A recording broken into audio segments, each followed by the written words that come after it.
मेरे प्यारे बच्चों, हिंदी वाग्धारा चैनल में आज एक नए टॉपिक के साथ पुनः आपका स्वागत है। उम्मीद करता हूँ आप स्वस्थ होंगे, मस्त होंगे, अपनी तैयारी के प्रति सजग और सचेत होंगे। हम लोगों ने पिछले क्रम में अभ्यास 3 तक पर चर्चा किया था। आज हिंदी व्याकरण अभ्यास 4 पर हम लोग चर्चा करेंगे। तो आइए हम अपने पहले प्रश्न की शुरुआत करते हैं। पहला प्रश्न है हमारा, अर्ध स्वर हैं जो बार बार छोटी बड़ी सभी परीक्षाओं में पूछा जा रहा है। विकल्प ए ई उ, विकल्प बी या वा, विकल्प सी या री, विकल्प डी उ वा। जैसा कि हम जानते हैं हमारे अर्ध स्वर 2 ही होते हैं, या और वा। इस तरह से हमारा विकल्प बी सही हो जाता है। अगला प्रश्न है हमारा, रस का वह तत्व जो मनुष्य के अंदर हमेशा विद्यमान रहता है। जैसा कि हम जानते हैं ये एक तत्व अस्थायी भाव ऐसा है जो हमारे अंदर 24 घंटे विद्यमान रहता है। अनुकूल परिस्थितियों को पा करके वो सक्रिय हो जाता है। तो इस तरह से हमारा विकल्प डी सही हो जाता है, अस्थायी भाव। प्रश्न नंबर 3, अशुद्ध पर्याय समूह का चयन करें। चारों विकल्पों में एक दूसरे के पर्याय एक शब्द के दिए गए हैं। एक विकल्प ऐसा है जो भिन्न है पर्याय से। पहला विकल्प है अरविंद, कंज, नलिन, जिसको हम जानते हैं ये तीनों कमल के पर्यायवाची हैं। विकल्प बी है आगार, निलय, धाम, जिसको हम आवास के पर्यायवाची के रूप में जानते हैं। तो ये भी तीनों सही हैं। सी विकल्प है दस्यु, मोषक, खनक, जो तीनों चोर के पर्यायवाची हैं। विकल्प डी पीयूष, सुधा, दृक्, जैसा कि हम जानते हैं पीयूष और सुधा अमृत के पर्याय हैं, लेकिन दृक् जो है ये नेत्र का पर्याय है, इसलिए भिन्न विकल्प है। आपका हमारा उत्तर हो जाएगा विकल्प डी। प्रश्न नंबर 4, कंजूसी से धन व्यय करने वाला। विकल्प ए वाक्यांश के लिए एक शब्द है। वाक्यांश का एक शब्द, वाक्यांश के लिए एक शब्द।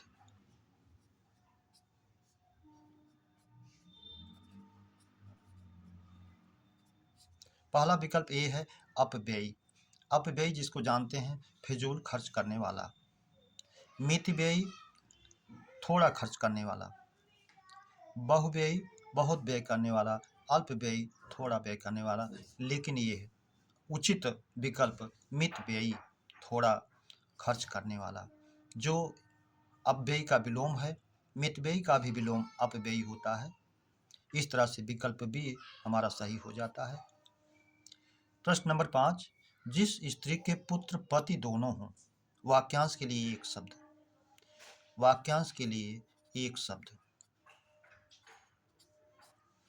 विकल्प ए अबीरा, विकल्प बी पुरंदरी, विकल्प सी उल्टा, विकल्प डी वामा। अबीरा को जैसा हम जानते हैं जिस स्त्री के पुत्र पति दोनों ना हो, उस वाक्यांश के लिए एक शब्द अबीरा होता है। पुरंदरी जिस स्त्री के पुत्र पति दोनों हो, इस तरह से हमारा विकल्प भी सही हो जाता है।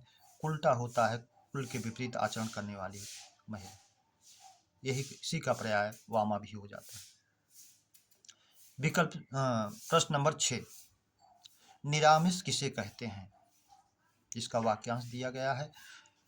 मांस युक्त भोजन, मांस रहित भोजन, खाद्य भोजन, अशुद्ध भोजन। तो निरामिष आमिष और सामिष जैसा जानते हैं मांस युक्त होता है, तो निरामिष उसका विलोम हो जाएगा मांस रहित भोजन। इस तरह से हमारा विकल्प बी सही हो जाता है। प्रश्न नंबर 7, वह लड़का चतुर है में कितने विशेषण हैं। अब इसमें वह सर्वनाम लड़के की विशेषता बता रहा है, इसलिए वह सर्वनामिक विशेषण है। चतुर लड़का, चतुर भी गुणवाचक विशेषण है जो लड़के की विशेषता बता रहा है। इस तरह से हमारे 2 विशेषण बन जाते हैं। तो 2 विशेषण हमारे विकल्प बी में हैं, इसलिए विकल्प बी सही हो जाता है। अगला प्रश्न नंबर 8, नदी का पर्याय नहीं है। विकल्प ए निम्नगा, विकल्प बी उलंकसा, विकल्प सी आपगा, विकल्प डी तरड़ी। इस तरह से हम देखते हैं निम्नगा भी नदी का पर्यायवाची कूलंकसा, जो प्रायः वाक्यांश में भी पूछा जाता है। नदियों को काटती उपनाती हुई चलने वाली बरसाती नदी के लिए कूलंकसा कहा जाता है। सी आपगा भी नदी का पर्याय है, लेकिन तरड़ी नाव का पर्यायवाची है, इसलिए यही विकल्प नहीं है, विकल्प डी। प्रश्न नंबर 9, हरिमोहन को रुपए देता है में कारक है।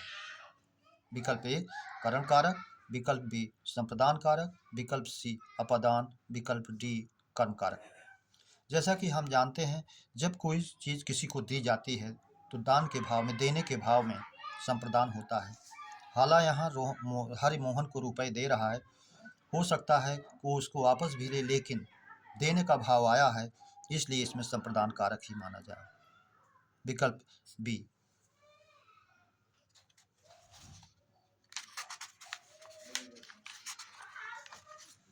प्रश्न नंबर 10, राखी का तत्सम है। विकल्प ए रक्षिका, विकल्प बी रक्षा सूत्र, विकल्प सी दोनों, विकल्प डी कोई नहीं। जैसा कि हम जानते हैं राखी का मुख्य तत्सम तो रक्षिका होता है, लेकिन रक्षा सूत्र भी माना जाता है, इसलिए हम दोनों को तत्सम के रूप में माने। इस तरह से विकल्प सी हमारा सही हो जाता है। प्रश्न नंबर 11, यदि पानी न बरसता तो धान सूख जाता में वाक्य का भेद है। में वाक्य का भेद।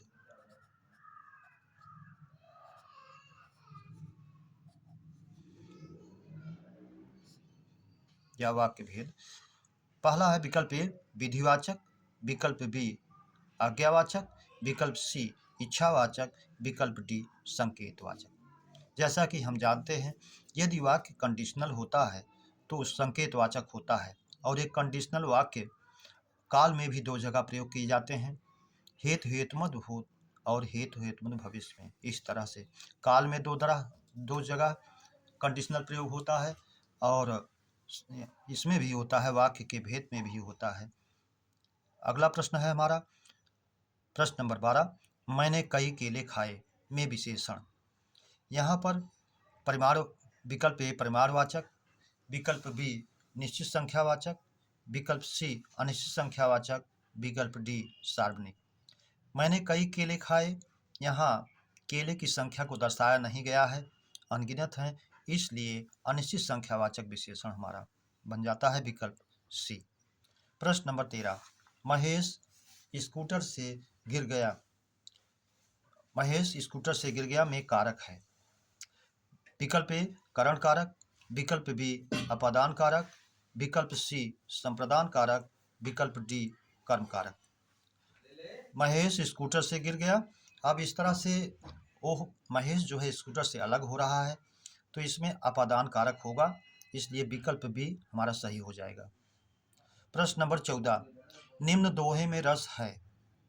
सुनत पथिक मुहमाह निसे, लुए चलत वही ग्राम, बिन पूछे बिन ही कहे, जियत बेचारी बाम। इस दोहे में बिहारी जी ने यह दर्शाया है वियोग रस का दृष्टांत कि एक दो मित्र परदेश जाते हैं, उसमें से एक मित्र जब वापसी करता है तो कहता है कि मेरे घर के भी हाल चाल लेते आइएगा। वह साथी उसका लौट कर जाता है, उसके यहाँ नहीं पहुँच पाता है। जब मित्र से मिलता है तो कहता है मैं आपके गांव घर नहीं पहुँच सका, लेकिन माघ महीने की रात में जब मैं वापसी कर रहा था तो आपके गांव में लू चल रही थी। तो इससे वह मित्र बिना पूछे बिना जाने ही जान जाता है कि मेरी वो पत्नी जीवित है।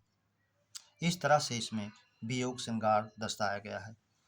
विकल्प दिया है ए संयोग श्रृंगार, विकल्प बी वियोग श्रृंगार, विकल्प सी करुण रस, विकल्प डी शांत रस।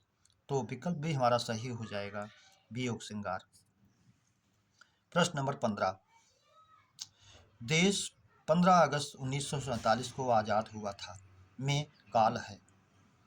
सामान्य भूत, अपूर्ण भूत, विकल्प सी पूर्ण भूत, विकल्प डी आसन्न भूत। जैसा कि हम जानते हैं जब दो भूत इकट्ठा हों तो पूर्ण भूत होता है। सामान्य भूत वह घर गया।